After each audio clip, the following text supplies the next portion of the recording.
Voice still and small, deep inside all, I hear you call, singing. In storm and rain, sorrow and pain, still will remain singing. Calming my fears, quenching my tears through all the years.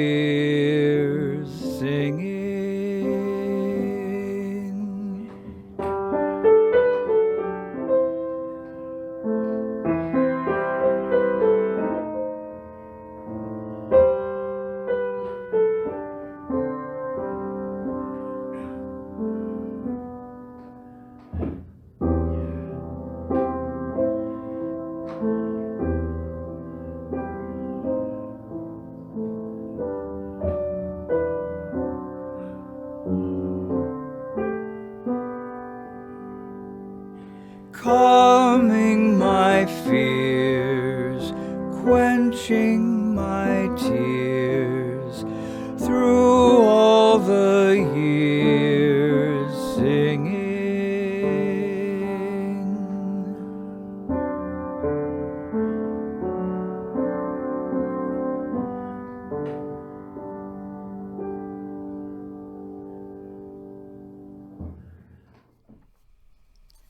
Our call to worship words are those of the Reverend Gretchen Haley. This promise we make. It starts here in this moment, in this breath you feel rising in your chest, this beat building between us, the healing, the hunger, the hope, the courage, the calling, the commitment, the drawing out of a new day. It begins now in the imagination.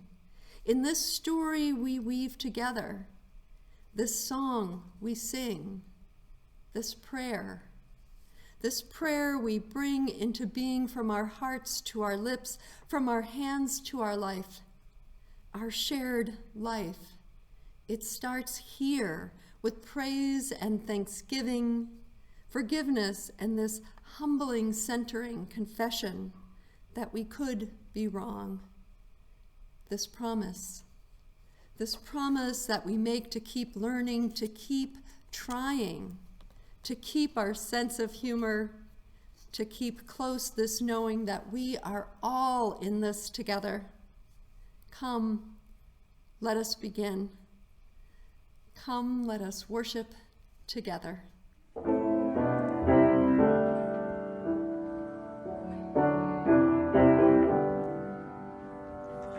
Though I may speak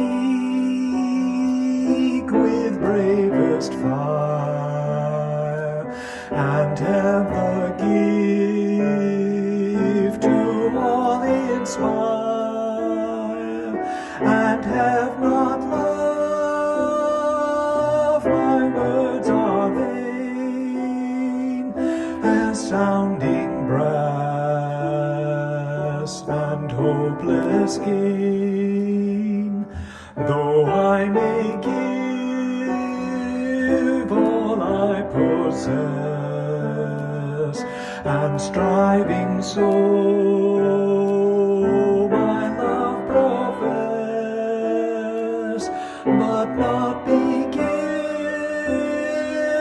my love within,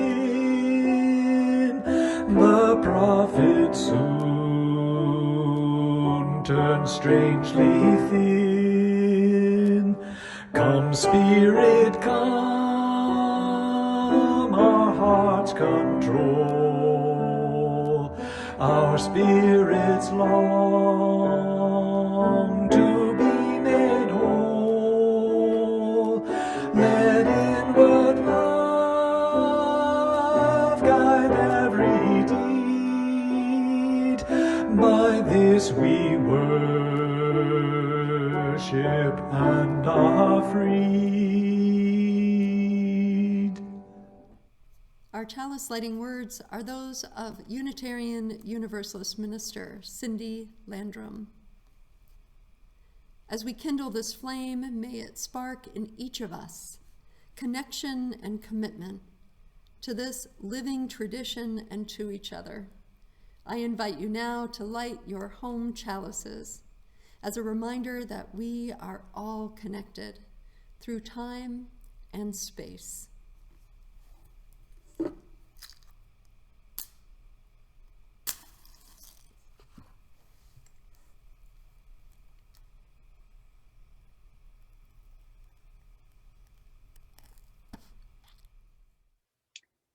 Sustaining the Tree of Life by Lynn Gardner. The tree stood in the middle of the village. Its trunk was so large that it took 6 people holding hands to reach around it. The roots were strong and wide, and its branches spread out over the village, offering shelter from the rain or shade from the summer sun. Its fruit was juicy, sweet, and plentiful. The people of the village loved the tree. Children played beneath it, and climbed its lowest branches. Young people knew if you whispered your dreams to the tree, they were more likely to come true. People who proclaimed their love or friendship for one another beneath its branches found their relationships to be nourishing, and elders discovered that their sweetest memories could be counted on when they were near the great tree. The tree had been witness to so much, and when the breezes blew through the leaves, one could hear echoes of generations, laughter, conversations, dreams, prayers, and songs. Animals loved the tree too. Rabbits lived in their burrows under the roots. Squirrels and monkeys lived in their branches, and bats and birds flew in to eat the abundant fruit. The tree seemed to buzz with life. One day, a traveling merchant arrived in the village. He rested in the shade and ate 2 pieces of delicious fruit. This fruit is incredible. I would like to have some to sell in the next villages that I visit. Who owns this tree? No one owns this tree. I am the keeper of the tree. We each take our turn being here with the tree. We could never own it. We are here as its protectors, as sustainers. That's ridiculous. This tree doesn't need you. You could just take what you need, take what you want. The tree will continue. But the villager couldn't be persuaded. Sir, this tree isn't like that. We don't come to the tree to take from it, even though we receive much. We are keepers of the tree because this is where we are nourished. This is where some of our most precious memories are. And where people have dreamed. This is where we remember who we want to become. Well, you may think this tree is very special, but it still doesn't need you to sit with it. That's preposterous. Ah, the tree itself may not need me, but what of others who come by? Just this morning, I sat with a woman whose heart was heavy with worry. Had I not been here, she would have had to carry that weight alone. And this afternoon, a tired couple came by and they rested with me. They had said they had been looking for a place like this. And then an elder came by and we watched the birds and the branches together. And now you are here. You were confused about what this tree is and how to be with it. Imagine if you had arrived and not found anyone here to talk with you. You might have continued thinking that everything you do is about you. Luckily for you, my friend, I'm here to let you know that when you care for the tree of life, it becomes about so much more than just you. As the merchant sat in the shade, thinking about these ideas that felt new and a little challenging, the sun went down. He picked up his bag and headed out of town, whistling a song that he hadn't thought of in years. On his way, he shared a smile with each person he met, his heart feeling strangely light and joyful. And the people of the village, they continued to sustain the tree of life, to care for one another, and to share their gifts with grace and gratitude. May it be so for each of us.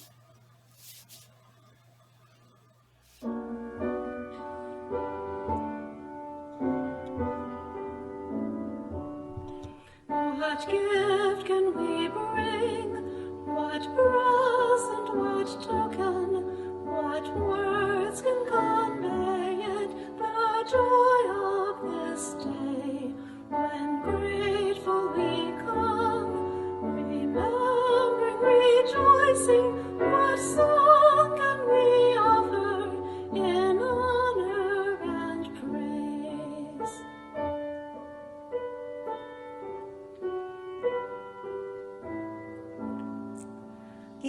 Give thanks for the past, for those who had vision, who planted and watered, so dreams could come true.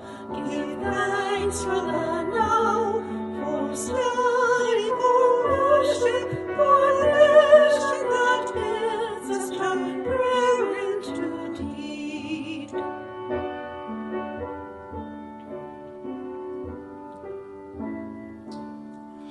This gift we now bring, this present, this token, these words can convey it, the joy of this day.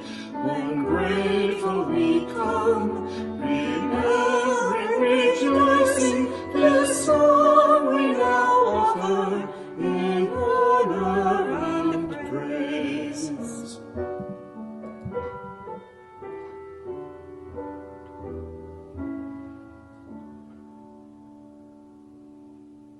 I invite you into the spirit of prayer or meditation, as is your practice, with these words of the Reverend Kristen Harper. The breath of life is not mine alone. I do not wish to breathe another breath if it is not shared with others. To breathe of life is not mine alone. I brought myself to be with you, hoping that by inhaling the compassion, the courage, the hope found here, I can exhale fear, the selfishness, the separateness, that which I keep so close to my skin. I cannot live another moment, at least not one of joy, unless you and I find our oneness somewhere among each other, somewhere between the noise, somewhere within the silence of the next breath. Let our space hold all that we bring together this day and in the days ahead. Amen.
Comfort me,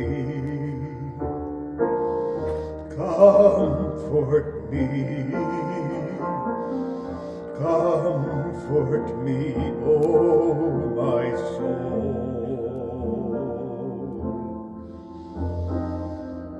Comfort me, comfort me, comfort me, oh my soul.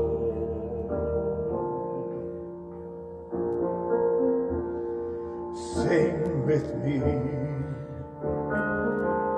sing with me,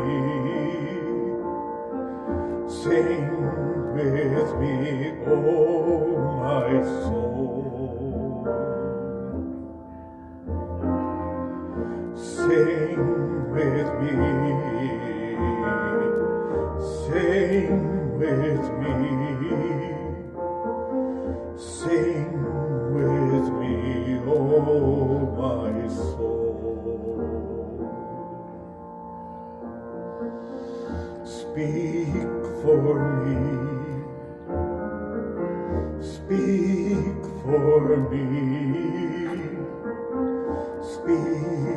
for me, oh my soul. Speak for me, speak for me, speak for me, oh my soul.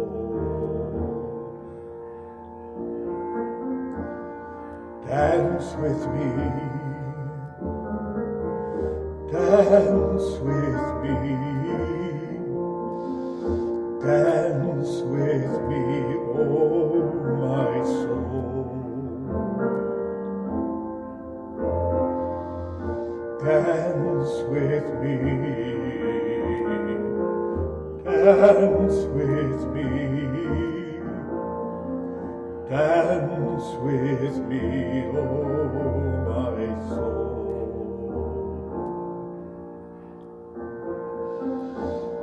Comfort me, comfort me, comfort me, oh my soul.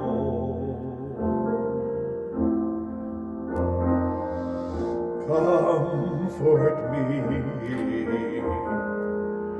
comfort me, comfort me, oh my soul.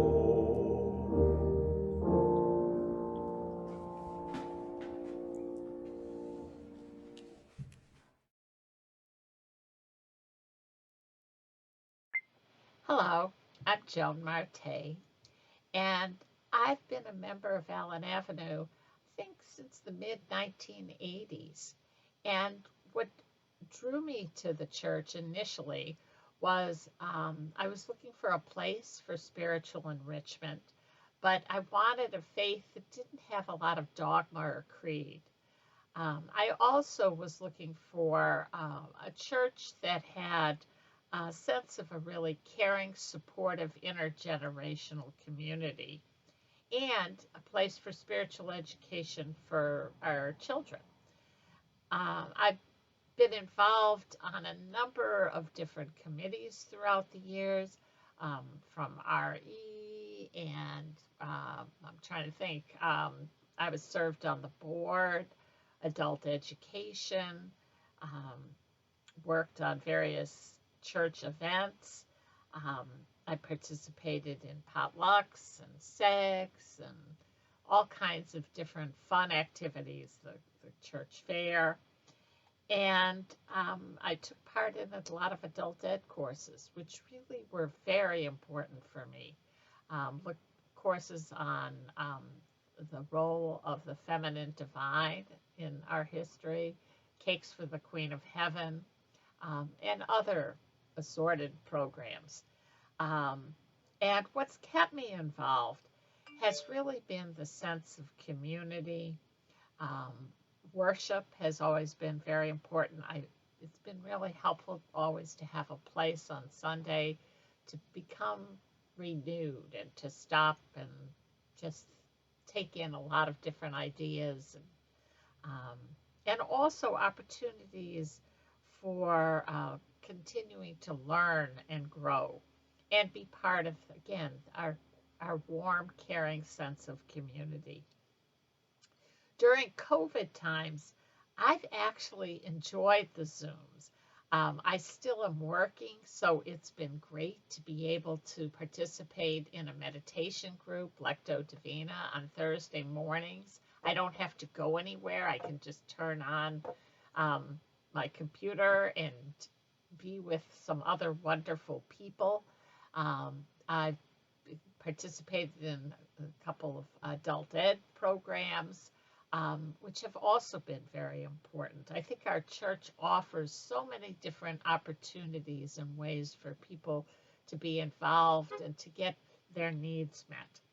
So I hope that you feel as I do that this church is really one that serves us and our community in so many ways.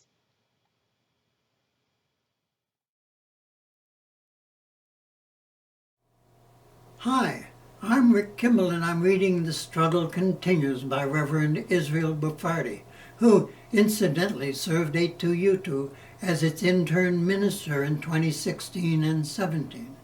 He said, "The road that lies ahead of us is a long one, and the pace of progress will sometimes feel glacially slow. Never forget that glaciers over time can carve out Grand Canyons and Great Lakes. Moving tectonic plates can rise up mountains over millennia, or they can explode awe-inspiring volcanoes in milliseconds. Our commitment to love and justice can do the same."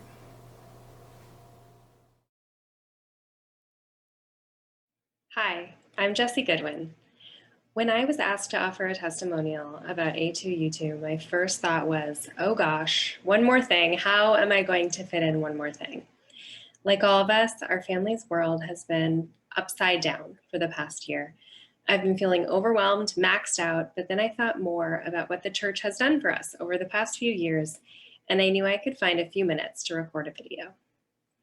When we moved to Portland in the summer of 2017, we knew no one other than my sister's family, themselves fairly recent transplants. My husband had just started an intense MFA program. I had no friends, a first grader who was having trouble adjusting to a cross-country move, and the loneliness that often goes hand in hand with moving to a new city. We started attending A2U2 because it looked from the website like there were some families with kids attending. Our son Miles jumped right in, having attended a UU fellowship in our previous town. The more we attended, the more involved we got. We officially joined as members. I joined the RE committee. We visited with other families on the playground during coffee hour. We joined the food co-op. We went to Ferry Beach. After COVID hit, I started getting emails and phone calls from friends at the food co-op trying to figure out how, despite COVID and shortages, we could still make sure our co-op members had groceries. From someone just checking in to see how our son was doing with remote school and if there was anything she could do to help us. From other RE parents who have become even closer friends over the past year despite the pandemic. So we pledge each month. We are so fortunate that we've been able to keep doing this.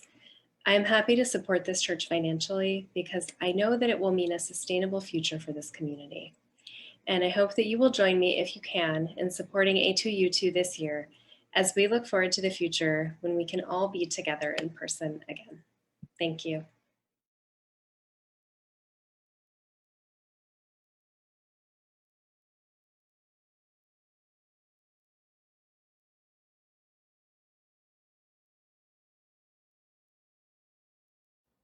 Hello, UU family. I'm going to sing a song with you called Shine on Me. It's an amazing spiritual that anybody can sing. And in these days when the things that we're dealing with, the feeling separate and all of that, and things seem so hard, this is one of those songs that you just throw your head back, put it in your medicine kit. All you have to do is ask. And here's how it goes. Shine on me, oh shine on me. Let the light from the lighthouse shine on me, oh shine on me, yes, shine on me. Let the light from the lighthouse shine on me. Lift me up, oh, lift me up. Let the light from the lighthouse lift me up, oh, lift me up, yes, lift me up. Let the light from the lighthouse lift me up, oh, hold me yes, hold me close. Let the light from the lighthouse hold me close. Yes, hold me close. Oh, hold me close. Let the light from the lighthouse, please hold me close. Oh, shine on me, yes, shine on me. Let the light from the lighthouse shine on me. Oh, shine on me. Yes, shine on me. Let the light from the lighthouse shine on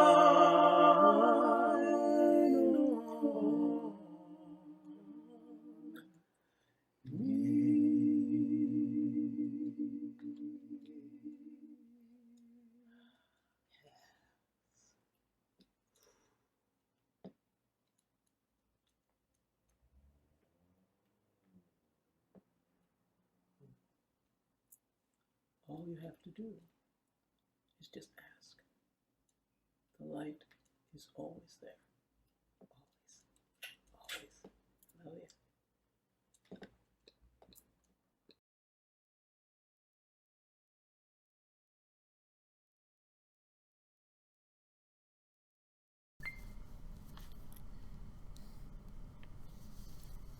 yeah. I urge you, ask you, gentle you, to please not spend your spirit dry. Especially do not lose hope, most particularly because the fact is we were made for these times. These lines from the letter to a young activist during troubling times was written a few years ago by Clarissa Pinkola Estes, and could have been written this morning to all of us as we arrive over the threshold of this community on the anniversary of that time when the news about the pandemic changed all of our lives. As congregations across the nation and people across the globe stopped gathering in person, toxic politics of division continued, news of gun violence continued, the deeply rooted impact of white supremacy continued, and the fragility of our democracy magnified. And still, we found ways to be together even as our own hearts ache from losses closer to home. Through the last year, Allen Avenue Unitarian Universalist Church rose to meet the calling to nurture beloved community. I'm sure the transition to online baffled all of you as it did me at the beginning of my online ministry in Denton, Texas. We made that pivot in a week's time to online services, began shifting in-person program to Zoom, and somehow through all the awkwardness, missteps, and challenges, the strength and commitment of community buoyed the momentum forward. We experienced an awakening to the importance of connection. During these challenging times, we looked to our community for strength, courage, determination, and connection with others. We need to have a place where we catch our collective breath. We need a place to create joy, to notice what values the pandemic, uprising, and movement-building times makes apparent to us, while asking ourselves what we want to create more of in the world. We know that our commitment to love and justice can move glaciers over time. This weekend, Kate, my spouse, and I had a conversation about stewardship and pledging. We talked about our commitment to our communities. We contribute to our home congregation in Auburn, and I've completed my pledge for Allen Avenue's annual pledge drive this morning. It was in my home congregation where the pieces of my life were held with love. over the years of transition. I found space to discern my call to ministry and developed friendships that sustained me through my own challenging times.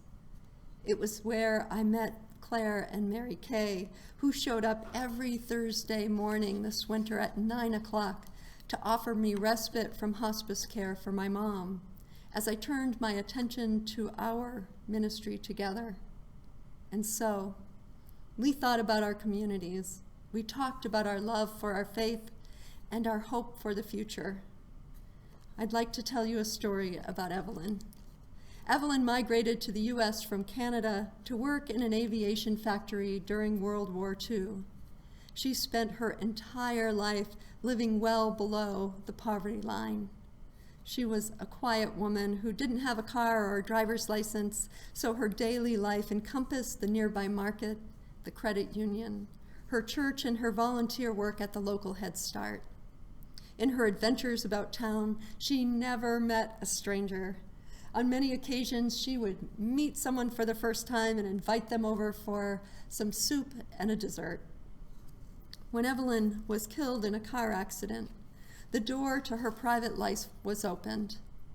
It was then that her daughter Nancy learned about her deep generosity and love.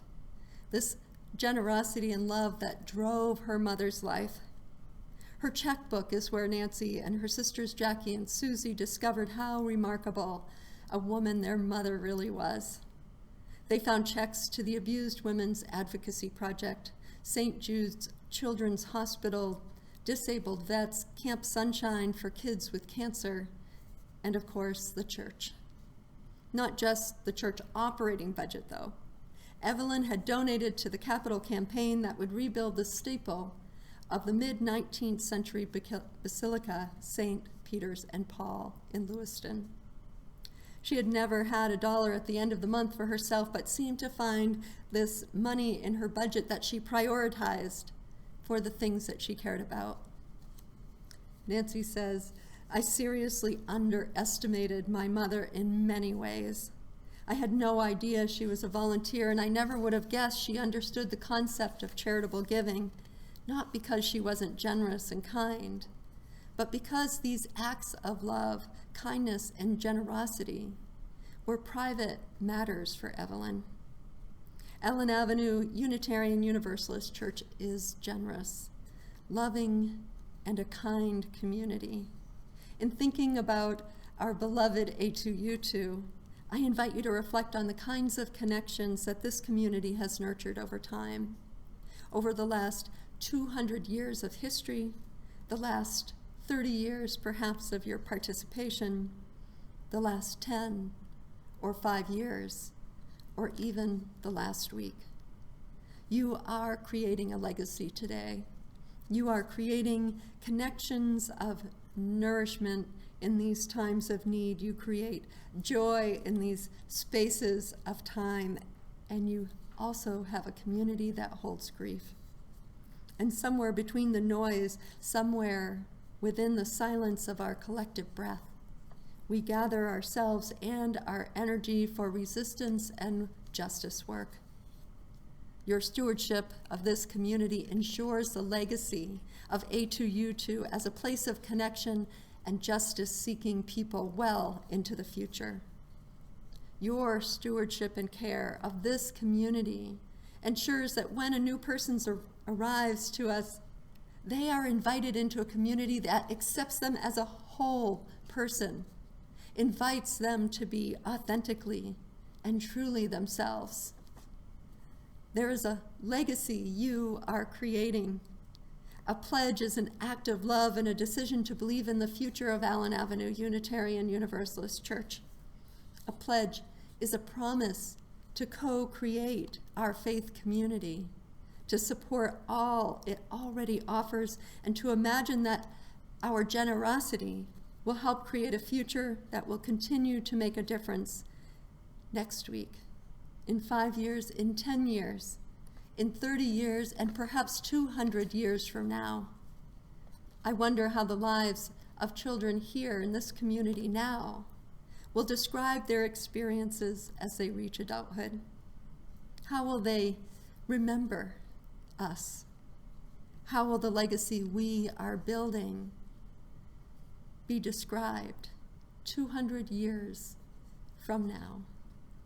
I invite you now to join in singing our closing hymn.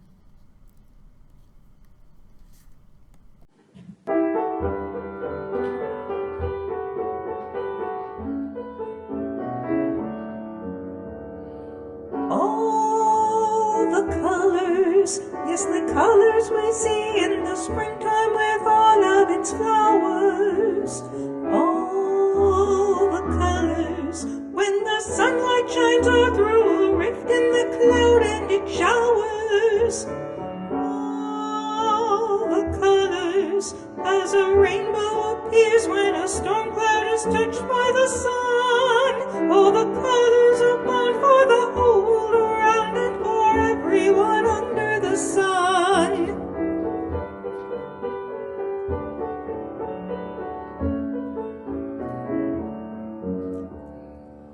All the colors, yes, the colors of people parading on by with their banners.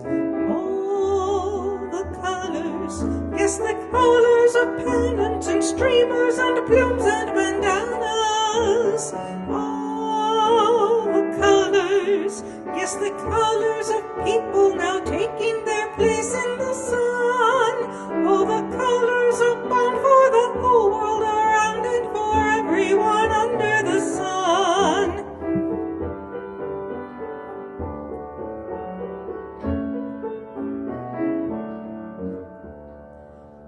All the colors, yes, the black and the white and the red and the brown and the yellow. All the colors of people who smile and shake hands and say hello. All the colors, yes, the colors of people who know that their freedom is won. All the colors abound for the whole world around and for everyone under the sun.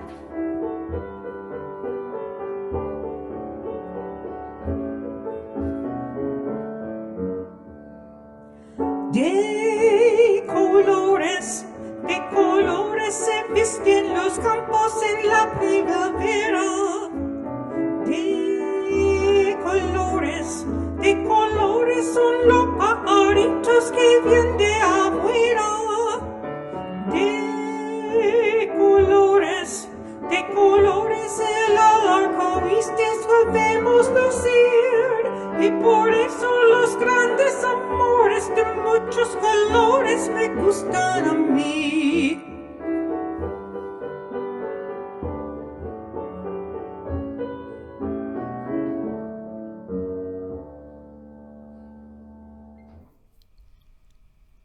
Out of our separate fires this Sunday that we lit at home during the chalice lighting, may we be reminded that our lives are connected, that this community, which holds the fire of our Unitarian Universalist faith, engages us in the opportunity to continue to hope, to recognize the love that exists here, the opportunity to nurture this beloved community, to build some sense of sustaining energy that we can go out into the world with our faith and continue to make change in the world. May it be so.